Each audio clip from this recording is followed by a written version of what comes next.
வீடியோக்குள்ளே போகிறதுக்கு முன்னாடி நம்ம ராமச்சந்திரன் துர்கா என் யூடியூப் சேனல் சப்ஸ்கிரைப் பண்ணிக்கோங்க, பெல் பட்டனையும் கிளிக் பண்ணிக்கோங்க. மேலும் இந்த பதிவு பிடிச்சிருந்தால் லைக் பண்ணுங்கள், ஷேர் பண்ணுங்கள், கமெண்ட் பண்ணுங்கள். நன்றி.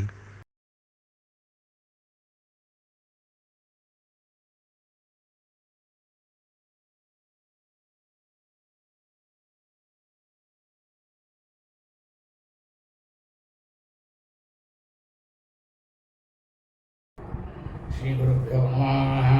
ஸ்ரீ மகாகணாதிபதியே நமः. அனைவருக்கும் முதற்கண் கோடான கோடிய நமஸ்காரங்கள், வணக்கங்கள், வந்தனங்கள். அனைவருக்கும் அன்புகள் அந்த இனிய ஆசீர்வாதங்கள். நமது ராமச்சந்திரன் துர்காயன் என்ற யூடியூப் சேனலிலே வரவிருக்கும் விஸ்வாசு தமிழ் வருஷத்தில் மாசி மாதத்தில் நிகழவிருக்கும் நவகிரகங்களிலேயே தர்மவானாகவும் நீதிமானாகவும் நாம் அனைவருக்கும் கர்ம பலனை கொடுக்கக்கூடியவராகவும் இருக்கக்கூடிய சனீஸ்வர பகவான் கும்பராசியிலிருந்து மீனம் ராசிக்கு பயிற்சி ஆகிறார். இந்த பயிற்சியை பற்றி நமது சேனலில் 12 ராசிக்காரர்களுக்கும் ரொம்பவும் விளக்கமாக பிரமாதமாக பதிவிடப்பட்டிருக்கின்றோம். இன்றைய தினப்பதிவானது இதற்குரியான பரிகாரங்கள் பகுதி 3ஆக பதிவிட இருக்கின்றோம். ஆகவே அனைவரும் இந்த பதிவினை ஆரம்பம் முதல் கடைசியை முழுவதுமாக பார்த்து அதன் பிரகாரம் தங்களது வாழ்க்கையை கடைபிடித்துக் கொண்டு அனைவரும் மிக மிக க்ஷேமமாக இருக்க வேண்டுமாய் அன்புடன் கேட்டுக்கொள்கின்றேன். விஸ்வாவசு வருஷம் தமிழ் வருஷம் 5126, ஆங்கில வருஷம் 2026 2028, சனிப்பலன்கள் 2026 2028. நமது சேனலில் இன்றைய பதிவானது வரவிருக்கும் விஸ்வாவசு தமிழ் வருஷம் மாசி மாதம் 22/11/5126 நாள் 6/3/2026 வெள்ளிக்கிழமை இன்று சரியாக காலை 8:26 நவகிரகங்களிலேயே தர்மவானாகவும் நீதிமானாகவும் நாம் செய்த பாப்ப புண்ணியங்களுக்கு ஏற்ப கர்ம பலனை கொடுக்கக்கூடியவராகவும் இருக்கக்கூடிய சனீஸ்வர பகவான் கும்பராசியிலிருந்து மீனராசிக்கு பயிற்சி ஆகிறார். இவர் மீனராசியில் 2.5 வருட காலம் அமர்ந்து கொண்டு நாம் அனைவருக்கும் என்ன செய்வார் என்பதை ஏற்கனவே பதிவிடப்பட்டு உள்ளோம். அதற்குண்டான பரிகாரங்கள், அதாவது இந்த சனீஸ்வர பகவான் விஸ்வாவசு தமிழ் வருஷம் மாசி மாதம் 22/11/5126 நாள் முதல் கீழக வருஷம் 5129 ஆண்டு வரை 2.5 வருட காலத்திற்கு மீனராசியில் தான் அமர்ந்து கொண்டு மேஷராசி முதல் மீனராசி வரை உள்ள அன்பர்களுக்கு 2.5 வருட காலத்திற்கு உண்டான பரிகார பலன்கள் பகுதி 3ஆக இன்றைய பதிவு பதிவிட இருக்கின்றோம். ஆகவே அனைவரும் இந்த வீடியோ பதிவினை ஆரம்பம் முதல் கடைசி வரை முழுவதுமாக பார்க்க வேண்டுமாய் தாங்கள் அனைவரையும் அன்புடன் கேட்டுக்கொள்கின்றேன். வாழ்க வளமுடன் நலமுடன் இனிய ஆசீர்வாதங்கள். ஸ்ரீராமஜெயம். அதாவது முதல்ல ஒரு விஷயத்தை நாம் எல்லாரும் தெரிஞ்சுக்கணும்.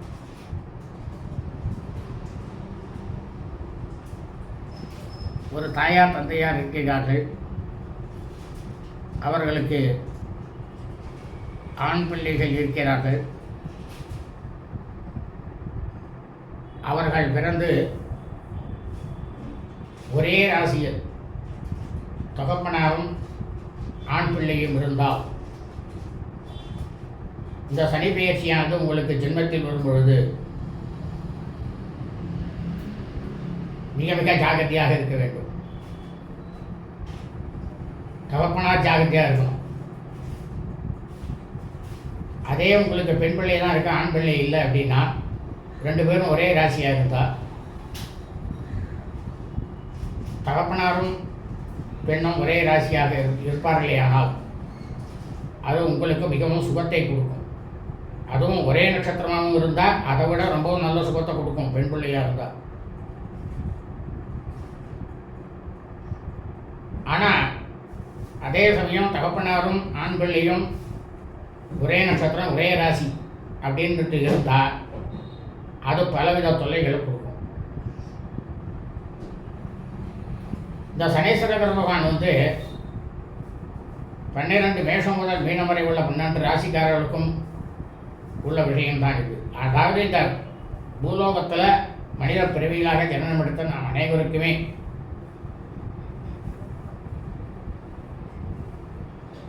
இவர் வந்து நாம் ஜனனம் எடுத்ததுலேருந்து 10 வருஷம் அப்போ வந்து என்ன பண்ணுவாருனாக்கா, அவர் எங்கே இருக்காருன்னு பார்க்கணும். ஒவ்வொரு மனுஷனுக்கும் சரி 10 வருஷம் ஆச்சுன்னா அர்த்தாஷ்டமத்தில் உட்காந்துருப்பார்.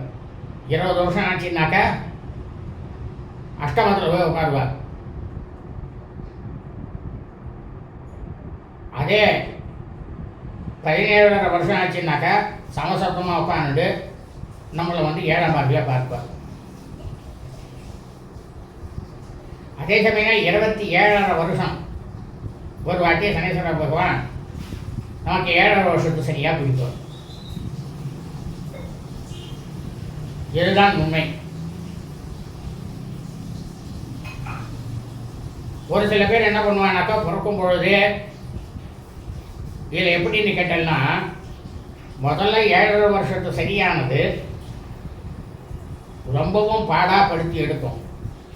எல்லாம் ஞாபகம் வச்சுக்க. அதனால் அவருடைய தாயார் தகப்பனாருக்கு ரொம்பவும் கஷ்டம். அதே உங்கள் தாயார் தகப்பனாருக்கு உங்களுக்கு தாத்தா பாட்டி யாராவது இருக்கான்னா அவளுக்கு கஷ்டம். உங்கள் தகப்பனார் வந்து கர்மா பண்ணுவார். இல்லை உங்களுக்கு தாத்தா பாட்டி யாருமே இல்லை அப்படின்னா நீங்கள் வந்து, அதாவது முதல் 7 வருஷத்து சரி நடக்கக்கூடிய அன்பர்களுக்கு தான் இதை சொல்கின்றேன். உங்களுடைய தகப்பனாரோ தாயாரோ அவருடைய உடல்நிலையை ரொம்ப அதிக கவனம் செலுத்த வேண்டும்.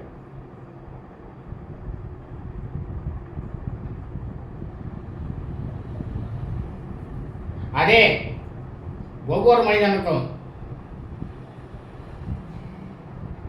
2வது 7 வருடத்து சனி என்று வைத்துக் கொள்வோம். அது பொங்கு சனி. அந்த 7 வருஷம் உங்களை வந்து பிரமாதமாக தூக்கி விட்டு போயிடுவார். அது 7 வருஷம் சொல்லிட்டு நீங்கள் கவலைப்பட வேண்டிய அவசியமே கிடையாது. அதுக்கு இதே சமயம் 3வது சனி ஒருவர். ஒவ்வொரு மனுஷனுக்கும் 3 வித சனி உண்டு. முதல் சனியை ஆளை உருக்கி எடுத்துருவார். 2வது சனியை ஆளை தூக்கி விடுவார்.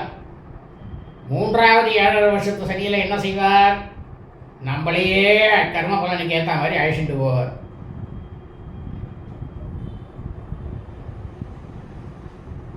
ஆனால் இது வந்து நம்ம ஜாதகத்தில் வந்து எப்படி பார்க்கணும் அப்படின்னு பார்த்தோம்னா, அவர் ஆட்சி பலமாக இருந்தார்னா ஆயுள்காரகன் எந்த விதத்திலும் உங்களுக்கு பிரச்சனை கிடையாது. ஆயுளானது கெட்டி. ஆட்சி பலன்னா என்ன? மகரம் கும்பம் ஆகிய ராசிகளில் அவர் அமர்ந்திருக்க வேண்டும். அதே 3வது சனி வரும்பொழுது இவர் புத்திர கிரகத்தோடு இருக்கார், இல்லை அவர்களுடைய நட்சத்திரத்தில் இருக்கார். நண்பனுடைய கிரகம் புதன் சுக்கிரன் அவருடைய நட்சத்திரத்தில் இருக்கார் அப்படின்னா உங்களுக்கு கண்டிப்பாக அந்த 3வது சனியில் கொஞ்சம் போகிறோம் லேசாக ஒரு உபாதியை வந்து காமிச்சுட்டு அப்படியே மறைஞ்சு போயிடுவார். ஆனால் இந்த 3வது 7 சனியில் உங்களுடைய ஜாதகத்தில் அவர் பகை வீடாக இருக்கார், நீச்சக்காரராக இருக்கார். சத்துரு கிரகங்களாக இருக்கக்கூடிய சூரியன், சந்திரன், செவ்வாய்,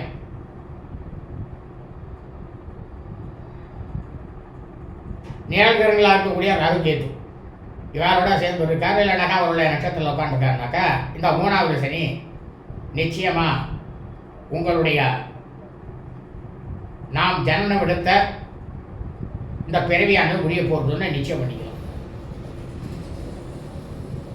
ஆனால் இதை அத்தனையும் நிச்சயம் பண்ணிட்டாக்கா கண்டிப்பாக நடந்துருமா?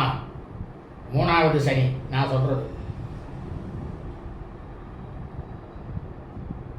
ஆனால் இந்த 3 7 வருஷத்து சனியை வரும்போது, ஏன்னா இவர் வந்து இந்த 8 அஷ்டமத்தில் இருக்கார், அதில் இருக்காருனாக்கா 2.5 வருஷம் அப்படியே அது வந்து தெரியவே தெரியாது. ஏன்னா இவெல்லாம் பயிற்சியாகவே வந்து விருந்தாளிகள் தான். நம்ம ஜனன காலத்தில் வந்து பிரமாதமாக இருந்தோம்னா இதெல்லாம் ஒன்றும் பிரயோஜனமே கிடையாது. இதெல்லாம் நம்ப வேண்டிய அவசியமே கிடையாது, பயப்பட வேண்டிய அவசியமே கிடையாது. மொத்தத்தில் ஜென்ரலாக அடிப்படையிலேயே சனி பெயர்ச்சியை கண்டு யாருமே பயப்படாதீங்க.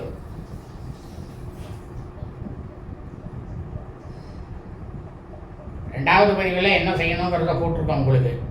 அந்த எளிய பரிகாரத்தை பண்ணாலே போகிறோம் அவருக்கு. ஒவ்வொரு சனிக்கிழமையும் செய்யணும். மனுஷனாக பிறந்தா எல்லாருக்கும் வியாதி வரத்தான் செய்யும். யாருமே மனித பிறவியில் பாவம் பண்ணாதவன் யாருமே கிடையாது. நான் பாவம் பண்ணலை. அது ரிஷிகளாக இருக்கட்டும், தேவர்களாக இருக்கட்டும், முனிவர்களாக இருக்கட்டும், சன்னியாசிகளாக இருக்கட்டும், இல்லை மனித பிறவிகளாக நம்மள மாதிரி மானிட பிறவிகளாக இருக்கட்டும், யாருமே பாவம் பண்ணாதவா கிடையவே கிடையாது. நான் யாருக்குமே பாவம் பண்ணலை அப்படின்னு நம்ம வாயால் ஒன்றா சொல்லலாம். கண்ணுக்கு தெரியாத பாவங்கள் எத்தனையோ நம்ம பண்ணிகிட்டே தான் இருக்கோம்.